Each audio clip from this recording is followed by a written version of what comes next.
यदि तपाईहरु पनि आफ्नो मोबाइल भित्र भएको 15 जीबी मेमोरीलाई फ्रीमै प्रयोग गर्न चाहनुहुन्छ भने अवश्य पनि यो भिडियोलाई अन्तसम्म हेर्नु होला, किनभने आज म तपाईहरुलाई बताउने छु तपाईको मोबाइल भित्र भएको 15 जीबी मेमोरी चाहिँ हामीले गुगलले प्रदान गरेको हो, जसलाई हामी हैन गुगल ड्राइभ भन्छौं।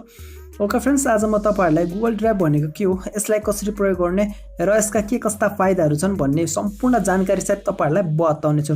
नमस्कार साथीहरु, स्वागत गर्न चाहन्छु तपाईहरुलाई केबीजी प्रोडक्शन्स युट्युब च्यानलमा। फ्रेन्ड्स, सुरुवात गर्नुभन्दा पहिला म तपाईहरुलाई एउटा रिक्वेस्ट गर्न चाहन्छु, अहिलेसम्म पनि तपाईहरुले यो केबीजी प्रोडक्शन्स च्यानललाई सब्स्क्राइब गर्नुभएको छैन भने कृपया भिडियोको तल देखिराखेको रेड कलरको सब्स्क्राइब बटनमा क्लिक गरेर सब्स्क्राइब गर्नुहोस् र साथै छेउमा आउने नोटिफिकेसन बेललाई पनि क्लिक गरेर इनेबल गरिदिनु होला, किनभने तपाईहरुको सब्स्क्राइब यो च्यानलको लागि अति अमूल्य रहनेछ। ओके फ्रेन्ड्स, सुरुवात गरौँ। सबैभन्दा पहिला तपाईहरुलाई म गुगल ड्राइभ ओपन गरेर देखाइदिने छु। ओके फ्रेन्ड्स, यहाँ तपाईले देखिरहनु भएको छ यहाँ गुगल ड्राइभ। यो गुगल ड्राइभ तपाईको मोबाइलमा छैन भने चाहिँ अवश्य पनि तपाईले यो गुगल ड्राइभलाई चाहिँ प्ले स्टोरमा गएर यसलाई इन्स्टल गर्नु होला। ओके फ्रेन्ड्स, यसको लागि तपाईहरु जानुहोस् हैन प्ले स्टोरमा र त्यसपछि तपाईले हैन सर्च बार देख्नुहुन्छ।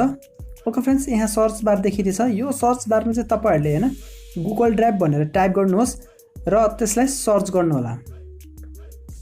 यसरी तपाईहरुले गुगल ड्राइभ भनेर हैन टाइप गरेपछि यसरी सर्च गर्नुहोस् र तपाईहरुले यो आइकन भएको गुगल ड्राइभ पाउन सक्नुहुन्छ र तपाईहरुको मोबाइलमा यो हैन एप्लिकेसन छैन भने चाहिँ यसलाई इन्स्टल गर्नु होला।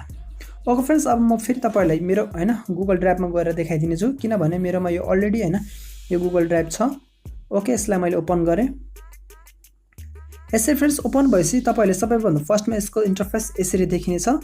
यहाँ छ हैन माई ड्राइभ भनेर आएको छ। यहाँ तपाईले अरु केही पनि देख्न सक्नुहुन्न, किनभने यसमा अहिले मैले हैन कुनै पनि फाइलहरु हैन अपलोड गरेको छैन। यदि तपाईले यसलाई हैन पहिलो चोटी ओपन गर्दै हुनुहुन्छ भने यो तीनवटा धर्समा क्लिक गर्नुहोस् र त्यसपछि तपाईले यहाँ आफ्नो जीमेल आइडीले यसलाई लगइन गर्नु होला। त्यस्तै गरी तपाईहरुले अलरेडी आफ्नो मोबाइलमा जीमेल आइडी लगइन गर्नुभएको छ भने चाहिँ यो गुगल ड्राइभ चाहिँ हैन अटोमेटिक रूपमा अन हुनेछ। र त्यस्तै गरी तपाईहरुले यहाँ देख्दै हुनुहुन्छ अपग्रेड स्टोरेज भनेको छ, जहाँ 15 जीबी तपाईहरुले देख्नु भएको छ। अब चाहिँ तपाईहरुले यो 15 जीबी मध्ये चाहिँ तपाईहरुले यहाँ कति चाहिँ प्रयोग गर्यो भनेर चाहिँ तपाईहरुले यसबाट हेर्न सक्नुहुनेछ। ओके फ्रेन्ड्स, अब म तपाईहरुलाई गुगल ड्राइभको बारेमा बताउने छु। गुगल ड्राइभ भनेको चाहिँ तपाईहरुको जीमेल आइडी र पासवर्ड लगइन गरिसकेपछि तपाईहरुले प्राप्त गर्ने 15 जीबी पेन ड्राइभ सम्झनुहोस्। पेन ड्राइभमा र गुगल ड्राइभमा चाहिँ यति मात्र फरक छ। यदि तपाईले पेन ड्राइभमा तपाईको महत्त्वपूर्ण डकुमेन्टहरुलाई स्टोर गरेर राख्नुहुन्छ भने यदि पेन ड्राइभ हराउँछ अथवा पेन ड्राइभ हैन क्र्याक हुन्छ भने तपाईको ती महत्त्वपूर्ण डकुमेन्टहरु पनि हैन स्वत हराएर जानेछ। त्यस्तै गरी तपाईहरुले आफ्नो हैन गुगल ड्राइभमा एकचोटी आफ्नो महत्त्वपूर्ण डकुमेन्टहरुलाई अपलोड गर्नुहुन्छ भने त्यो चाहिँ तपाईहरुको हैन लाइफ टाइम भरिको लागि सुरक्षित हुनेछ।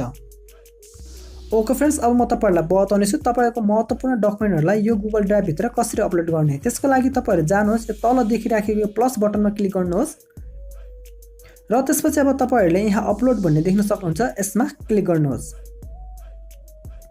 र त्यसपछि अब तपाईहरुले आफ्नो मोबाइलको ग्यालरी पाउन सक्नुहुन्छ।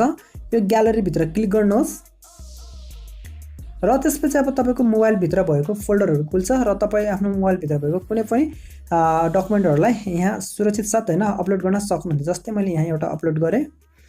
ओके फ्रेन्ड्स, यसरी अब यो अपलोड हुँदैछ र अपलोड भइसकेपछि अब तपाईले यहाँ देख्न सक्नुहुनेछ।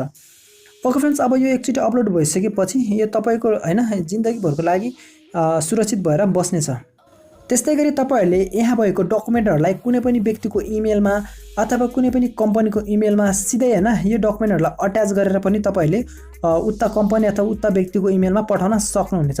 ओके फ्रेन्ड, त्यसको लागि तपाईहरुले कुन चाहिँ हैन डकुमेन्टहरु पठाउन चाहेको हो उता डकुमेन्टको मुनि तपाईले तीनवटा डट देख्न सक्नुहुन्छ। यी तीनवटा डटमा चाहिँ तपाईले क्लिक गर्नु होला र त्यसपछि अब तपाईहरुले यो अप्सन्सहरु देख्न सक्नुहुनेछ, जहाँ तपाईले देख्न सक्नुहुन्छ send a copy. Okay friends, यो सेन्ड अ कपीमा क्लिक गर्नुहोस् र त्यसपछि अब तपाईले यहाँ जीमेलको आइकन देख्न सक्नुहुन्छ। यो जीमेलमा तपाईले क्लिक गर्नुहोस् र त्यसपछि अब तपाईले यहाँ तपाईको डकुमेन्ट हैन अट्याच भएर बसेको तपाईले देख्न सक्नुहुनेछ। अब तपाईले को चाहिँ व्यक्तिको इमेलमा पठाउने अथवा कुन चाहिँ कम्पनीको इमेलमा पठाउने हो उक्त इमेल चाहिँ यो टु भनेको ठाउँमा अब तपाईले लेख्न पर्ने हुन्छ।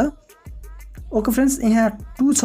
यसमा चाहिँ तपाईले हैन उता पठाउन चाहेको व्यक्तिको अथवा कम्पनीको इमेल लेख्न सक्नुहुन्छ। जस्तै म यहाँ एक्जाम्पलको लागि XYZ हैन लेख्दैछु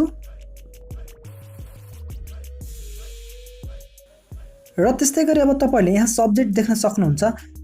ओके, मैले चाहिँ यहाँ अहिले डकुमेन्ट पठाउन लागेँ भनेर मैले यहाँ सब्जेक्टमा डकुमेन्ट लेख्दैछु। त्यस्तै गरी अब तपाईँहरूले यहाँ कम्पोस्ट इमेल भनेर देख्न सक्नुहुन्छ। यहाँ चाहिँ तपाईँले इमेलको बारेमा केही लेख्न पर्ने हुन्छ। जस्तै मैले डकुमेन्ट पठाउन लागेको भएर अब जस्तै प्लिज चेक माई डकुमेन्ट भनेर लेखिदिएँ। ओके फ्रेन्ड्स, यदि सम्पूर्ण कुराहरू गरिसकेपछि अब तपाईँहरूले यसलाई सेन्ड गर्नुपर्ने हुन्छ। जहाँ तपाईँले माथि देख्न सक्नुहुन्छ सेन्डको बटन छ, यहाँ क्लिक गरेर तपाईँले अब यो इमेल सेन्ड गर्न सक्नुहुनेछ।